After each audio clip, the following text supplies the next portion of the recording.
Pulsations. ठीक है, ideally आप स्ट्रेच से देख लें, माइक्रो कॉर्ड में टाइम ज़ाया होगा। स्ट्रेच से देख लें, पल्स ऑक्सीमीटर लगा दें या वो कार्डिक मॉनिटर है तो बहुत अच्छी बात है। स्ट्रेच से देखना है, कितनी देर में देखना है? 6 सेकेंड देखिए, उसको 10 से मल्टीप्लाई कर दें।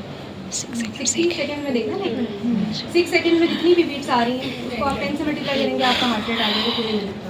ठीक है, अब इसमें दो सिनेरियोज हैं। अगर तो हार्ट रेट 100 से कम है लेकिन 60 से ज़्यादा है तो फिर आपने क्या करना है? वेंटिलेशन कंटिन्यू रखना। शाबाश, वेंटिलेशन कंटिन्यू रखनी है 30 सेकंड्स के लिए। 30 सेकंड्स के लिए आप जो है ना, ये अपने ईटीडी डाली हुई है, उसके साथ आपने ये लगा दी है, इसी से बता दें। हाँ कर सकते हैं सर, चेस्ट मूव कर। ठीक है, 30 सेकंड्स आपने और उसको देना है प्रॉपर, सारे वही सील बना के।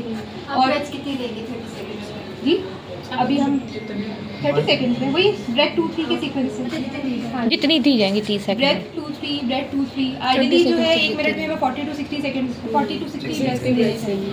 ठीक है, तो जब आप इस सीक्वेंस से देते हैं ना ब्रेथ 2 3 तो वो वही रेट बन जाता है। 30 सेकंड्स के बाद आप दोबारा हार्ट रेट देखिए। अगर तो 60 से ज़्यादा है और आपको लग रहा है कि राइज हो रहा है, बच्चे की पेरेंट्स भी बेहतर हो रही है, तो आप उसको ये करते रहें, इम्प्रूव करते रहें। ठीक है, और हर 30 सेकंड्स के बाद रीअसेस करें उसका हार्ट रेट, और वो जब आपको लगता है कि हार्ट रेट बेहतर हो गया, 100 से ऊपर चला गया, तो फिर आप उसको जो है पोस्ट रिससिटेशन केयर के लिए शिफ्ट कर दें, बच्चे को एडमिट कर लें और नर्सरी में शिफ्ट कर दें। ठीक है, पीड्स वालों को पहले ही कॉल कर लें।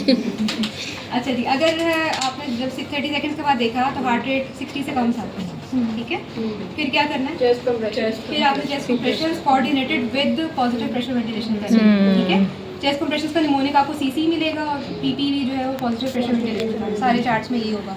सीसी और पीपीवी को हमने कोऑर्डिनेट करना है। उसका रेट क्या होगा? 3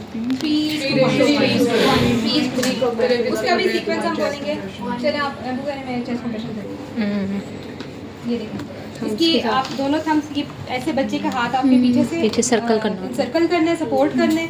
ये हाथ आपके, ये इसका निपल्स है, इससे तकरीबन 1 इंच, हाफ टू 1 इंच नीचे मिड लाइन में। ठीक है, और आपने इसको 1 and 2 and 3 and breath, 1 and 2 and 3 and breath, 1 and 2 and 3 and breath। ठीक है, इस सीक्वेंस से आपने कंटिन्यू रखना है कितनी देर? 60 सेकंड। अब ये आपने काम करना है 1 मिनट के लिए। ठीक है, यानी कि उसको आपने 90 हो जाएगा ना, ये 90 ये और 30 ब्रेथ्स हो जाएंगे। ठीक है, तो 1 मिनट के बाद आपने रीअसेस करना है इस तरह से आपने। ठीक है, पोजीशन आपकी सही होनी चाहिए और 1/3 ये कंप्रेस होना चाहिए। ये जो एपी डायमीटर है इसको 1/3 नीचे जाना चाहिए। टाइम देना है, हर उसके बाद रिकॉइल होना टाइम देना, चेस्ट वापस राइज होनी चाहिए। ठीक है, अगर आप चेस्ट राइज को नहीं वो करेंगे तो हार्ट में फिलिंग नहीं होगी ना ब्लड की, मतलब रिकॉइल प्रॉपर होना चाहिए।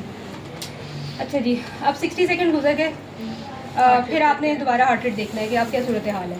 अगर तो वही 60 से ऊपर चला गया है, राइज कर रहा है तो अच्छी बात है। चेस्ट 60 से ज़्यादा हो गया, चेस्ट कंप्रेशन छोड़ देनी है, फिर आपने सिर्फ वो एम्बू करते रहना है। ठीक है, जब तक बच्चा शिफ्ट नहीं होगा, वेंटिलेशन या वेंटिलेटर पे नहीं चला जाता। अगर अभी भी 60 से कम है ब्रेथ 1 मिनट के बाद रिपीट नहीं करेंगे, फिर आप ड्रग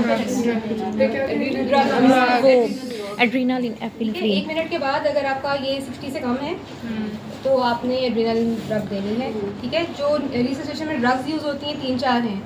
एड्रेनालिन 1 in 10,000 सोल्यूशन में, नॉर्मल सलाइन 10% डेक्सट्रोज। ठीक है, इसके अलावा और कोई ड्रग जो है वो अब नीडेड रिससिटेशन में रिकमेंडेड नहीं है। ठीक है, ये चीज़ आपके पास होनी चाहिए। अब एड्रेनालिन का रूट आपको पता होना चाहिए। आपने वेन में डालना है किसी तरीके से, चाहे सबसे पहले Umbilical vein होती है। ठीक है, अगर आप एनेस्थेटिस्ट है वहाँ पे ट्रोशियस डाल देते हैं, आप ट्रोशियस डाल के दे सकते हैं, या फिर आप पेरिफेरल आईवी लाइन कर सकते हैं। जो थ्रू ईटीटी देते थे वो अब कहीं पे आपको नहीं मिलेगा, रिकमेंडेड नहीं। ठीक है, आपने वेन में डालना है। तो ये 3 रूट्स हो गए। एनेस्थेटिस्ट का नाम बताया आपने? इंट्रोशियस यहाँ पे पीडियाट्रिशियन आ गया तो वो अगर इंट्रोशियस डालने में थोड़ा टाइम लगता है।